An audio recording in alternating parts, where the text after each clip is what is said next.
Un gesto personal que se convierte sutilmente en un mensaje internacional sin necesidad de palabras. Un ingrediente más en la estrategia más explosiva de la política, que parezca que las mayorías están amenazadas. Soy Juan Luis Sánchez. Hoy en Un Tema al Día, una cruz en la frente de Estados Unidos. Una cosa antes de empezar. ¿Quieres digitalizar tu negocio? El programa Kit Digital te ayuda con bonos digitales de hasta 29.000 euros. Te cuento más al final del episodio. Hace unos días, en el canal de televisión Fox News en Estados Unidos, iban a hablar de los planes del gobierno de Trump en Gaza y en Ucrania. El presentador anuncia una entrevista en directo con Marco Rubio, es secretario de Estado de Estados Unidos, el equivalente a nuestro ministro de Exteriores. Marco Rubio is with us. Mr. Secretary, good to have you. Thank you for being with us. You were in the room. En ese momento, Marco Rubio aparece en pantalla. Tiene algo en la frente, una cruz negra pintada como con brocha o rotulador o con los dedos. Los que saben la identifican rápido. Es la cruz del miércoles de ceniza. Se hace raro ver al máximo representante del gobierno de Trump en el mundo hablando de Ucrania y de Gaza con una cruz religiosa en la frente. And frankly, it's a proxy war between nuclear powers, the United States helping Ukraine and Russia. And it needs to come to an end. La imagen da la vuelta al mundo. Esto pasa porque Marco Rubio es un dirigente republicano ultrarreligioso. ¿Es la expresión individual de su fe o es algo más? La periodista del diario.es que más sabe sobre Marco Rubio es María Ramírez. Le hemos preguntado. Hola, Juanlu. Pues la verdad es que la transformación de Marco Rubio es uno de los fenómenos más sorprendentes que yo he visto. Pero bueno, como escribí un libro sobre Rubio, cuando supuestamente iba a ser el futuro, podía ser el futuro del Partido Republicano, uno alternativo a Trump, pues me sorprende más. Rubio siempre fue un político que se adaptaba a lo que fuera popular, capaz de traicionar también a sus mentores, a sus colaboradores y de hacer más de una chapuza en la política de Miami y de Tallahassee, en Florida, donde hizo carrera. Pero a lo largo del tiempo sí que tenía dos principios que había mantenido porque eran de alguna forma personales. Uno, la defensa idealista, digamos, de Estados Unidos como un país excepcional, que pese a sus defectos intenta luchar a favor de la democracia, que está en contra de las autocracias, de las dictaduras. Y otro, relacionado con esto, es la protección de las personas que huyen de esos países. Y es algo personal, decía, porque su familia llegó a Estados Unidos básicamente por la migración económica, huyendo de Batista, primero no de Fidel Castro, pero todo para decir que, claro, en la carrera política estos eran principios que Rubio defendía y que creía de verdad.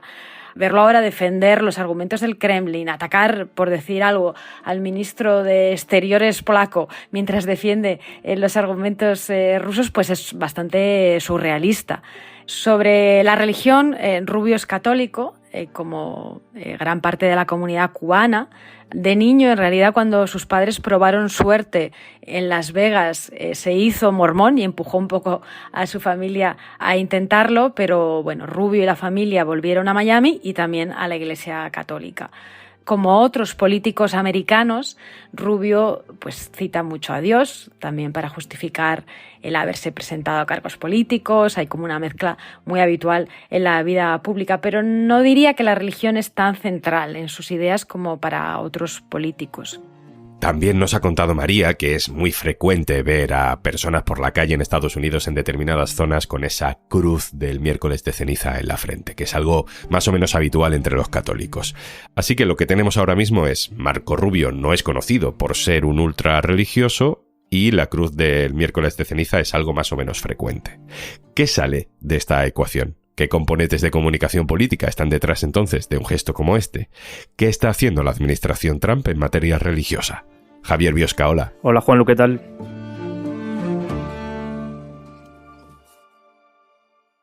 Javier Biosca es jefe internacional en el diario.es. Javi, el secretario de Estado con una cruz religiosa en la frente, hablando de Ucrania y de Gaza en Fox News. ¿Cómo lo interpretas tú? Hombre, evidentemente, aparecer con una cruz enorme en la frente en una entrevista de televisión, pues pretendes lanzar un mensaje, ¿no? Por mucho que sea algo que en Estados Unidos esté un poco más normalizado que aquí o se vea más que aquí, ¿no? Pero lo que sí que podemos ver desde ya es que en el nuevo gobierno Trump hay un repunte del uso político de la religión, por lo menos, ¿no? El pasado 6 de febrero, Trump firmó una orden ejecutiva creando un grupo que llamaba el Grupo de Trabajo para Erradicar los Prejuicios Anticristianos. Entonces, cualquiera que lea esto, no sé qué se puede imaginar que está ocurriendo a día de hoy con Estados Unidos, ¿no? Pero lo que ha hecho Marco Rubio va en esa línea y se enmarca en ese discurso. Un día después de crear este grupo, por cierto, Trump creó otra cosa que se llamaba la Oficina de la Fe de la Casa Blanca, que era como un grupo de asesores que aconsejan al gobierno las políticas que debe tomar en este sentido para no ir en contra de la religión. Vamos a escuchar otro sonido. Así comenzaba la primera reunión del gobierno de Donald Trump en la Casa Blanca. Thank you, God, for President Trump, Father, for appointing us. Father God, thank you for anointing us to do this job. Father, we pray you will give the president, the vice president wisdom. Father God, comenzaba con una oración, entre otras cosas dando gracias a Dios por Donald Trump. El que pronuncia la oración es el secretario de Vivienda, el ministro de Vivienda. Y ahí estaba también Marco Rubio. Javi, aunque Marco Rubio o Donald Trump no encajen con el perfil de ultracristiano, ¿no? En el caso de Trump ni siquiera con el de buen cristiano. Hay otras personas en ese gabinete que sí son ultrarreligiosas. Pues hay varios ejemplos llamativos, ¿no? En primer lugar tenemos al secretario de Defensa, Pete Hegseth, que es un tipo que está obsesionado con las cruzadas. Tiene varios tatuajes, por ejemplo, que hacen referencia a estas batallas cristianas y a los guerreros cristianos. Y a su vez son símbolos que evidentemente también han utilizado los supremacistas blancos a lo largo de la historia de Estados Unidos, y eso generó, cuando lo nombró, cierta polémica, ¿no? En 2020, Hegseth escribió un libro que se llamaba La Cruzada Americana, que dice básicamente que votar está muy bien y es un arma, pero que no es suficiente y que hay que luchar como lucharon los cristianos hace 1000 años. También dice que todos los beneficios que gozamos en la civilización occidental pues se los debemos y debemos dar las gracias a los guerreros cristianos cruzados. Por otro lado, hay otro caso muy llamativo, que es el de Mike Huckabee, que ha nombrado Trump como embajador de Estados Unidos en Israel, ¿no? Y Huckabee es un fundamentalista cristiano que está obsesionado esta vez por el apocalipsis. Y sus creencias religiosas han construido su posición política respecto al conflicto, ¿no? Y es una persona que niega la existencia de la ocupación y niega incluso la existencia de la identidad palestina y rechaza, evidentemente, pues, la solución de los dos estados. Pero lo curioso de esto es que Huckabee cree que se acerca el apocalipsis. Entonces, después del apocalipsis, las profecías bíblicas dicen que se producirá la segunda venida de Cristo a Israel para formar un nuevo reino sobre la tierra, ¿no? Entonces, esa profecía bíblica, que en este caso este señor se cree de manera literal, necesita que los judíos controlen toda la tierra de Israel. Y tras esa segunda venida, por cierto, pues esos pocos judíos que queden reconocerán a Jesús como su Mesías y se convertirán al cristianismo, ¿no? Entonces todo eso fundamenta y construye sus posicionamientos políticos extremistas sobre el conflicto y la ocupación israelí de Palestina, lo cual es pues bastante curioso.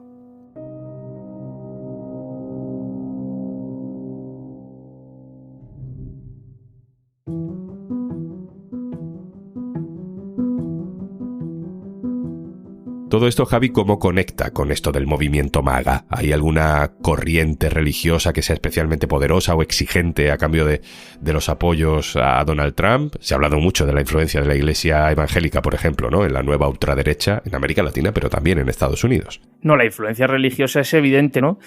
Pero en el caso de MAGA y del trumpismo en general, el grupo religioso de mayor peso político dentro y fuera del electorado trumpista, pues son los evangélicos, ¿no?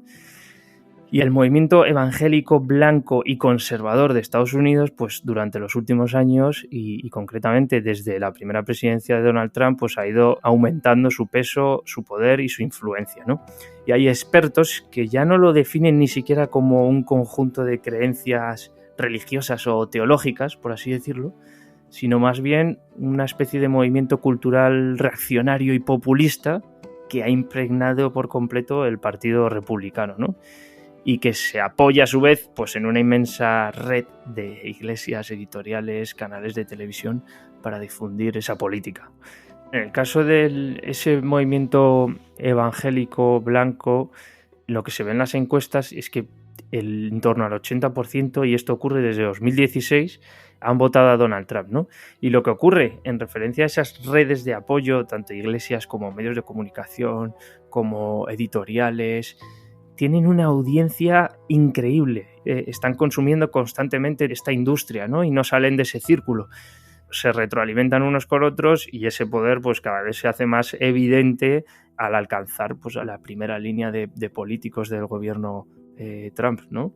Pero que es un círculo muy cerrado que se alimenta de toda esa red de medios de comunicación, televisiones, libros, etcétera, que ya están totalmente convencidos, ¿no?, por apoyar a Donald Trump. Desde los años 80, pues el movimiento blanco, evangélico, conservador ha tratado pues con mucha insistencia de dar forma al programa del Partido Republicano en concreto, ¿no? Y el aborto evidentemente es uno de esos temas que más movilizan, pero antes lo fue la segregación escolar y hicieron una fuerte campaña en esto, según dicen los expertos, e incluso han encontrado pues una causa común en torno pues a muchas cuestiones, desde la migración, como ya hemos visto, hasta el muro fronterizo, las armas, el Black Lives Matter o el género, ¿no? O sea que hay muchos campos en los que están tratando de movilizar al electorado para influir y a los políticos para influir en el nuevo gobierno estadounidense.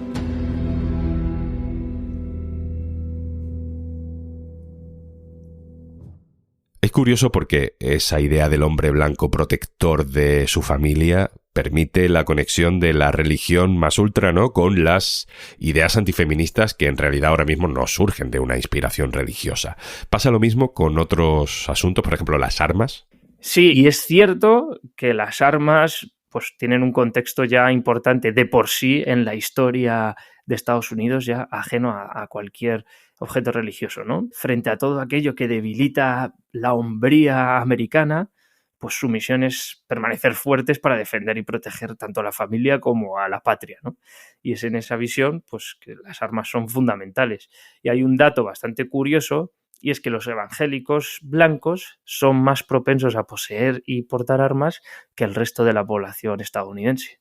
Si un 30% de la población estadounidense tiene armas en su casa, en el caso de este grupo religioso es superior al 40%. Esa relación entre lo político y lo religioso es lo que supongo que se nos conecta, ¿no?, en la cabeza cuando vemos a Marco Rubio con la cruz en la frente, ¿no? Hablando de Ucrania, hablando de Israel, hablando sobre Palestina. Al final todo parece que está demasiado conectado. Bueno, para empezar, es interesante retrotraernos casi al nacimiento de Estados Unidos, ¿no? Porque es el propio Estados Unidos cómo utilizó la doctrina del destino manifiesto en el siglo XIX para expandirse por el territorio de América del Norte, ¿no? O sea, Estados Unidos es una nación elegida por Dios para ocupar todo ese territorio, que curiosamente es lo que la población más extremista de Israel piensa sobre la ocupación de Palestina y que ahora, como hemos visto con el caso del embajador, por ejemplo, lo apoyan incluso los miembros del gobierno estadounidense. Respecto a Ucrania, en este caso hemos visto durante años cómo Putin también ha utilizado ese discurso ultraconservador para avivar un poco la guerra cultural contra un occidente que, según él, pues eso, poco le queda para adorar a Satán. Y a su vez, pues justifica así sus guerras y sus campañas con ese discurso religioso, ¿no? Tanto Putin como Trump pues están utilizando la religión para arraigar su poder en Estados Unidos y en Rusia.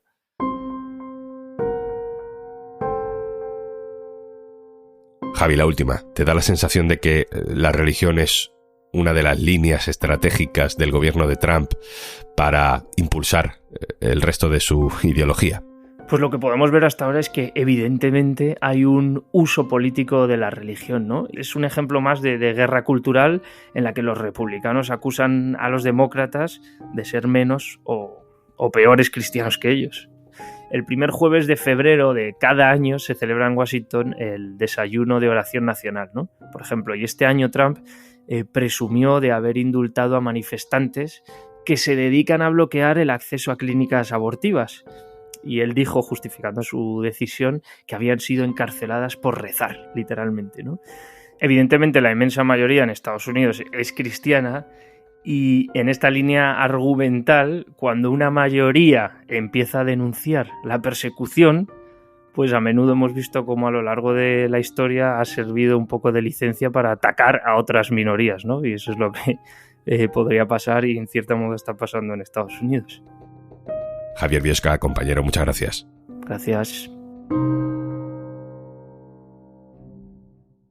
Y antes de marcharnos, la ayuda de Kit Digital te permite acceder a un amplio catálogo de soluciones digitales con las que podrás mejorar la gestión de procesos, fortalecer tu presencia online, mejorar la ciberseguridad de tu negocio o incluso empezar a usar herramientas con inteligencia artificial si eres mediana empresa. Empieza hoy mismo el cambio que tu empresa necesita. Infórmate en el 900-909-001 o en acelerapyme.es. Únete al cambio digital. Kit Digital es una iniciativa del Gobierno de España, gestionada por Red.es. Colabora Cámara de Comercio de España, financiado por la Unión Europea. Next Generation EU. Plan de recuperación. Gobierno de España. Esto es Un Tema al Día, el podcast del diario.es. Si te gusta lo que hacemos, necesitamos tu apoyo. Hazte socio, hazte socia del diario.es en el diario.es/socio. El podcast lo producen Carmen Ibáñez, Marcos García Santonja e Izaskun Pérez. El montaje es de Pedro Nogales. Yo soy Juan Luis Sánchez. Mañana, otro tema.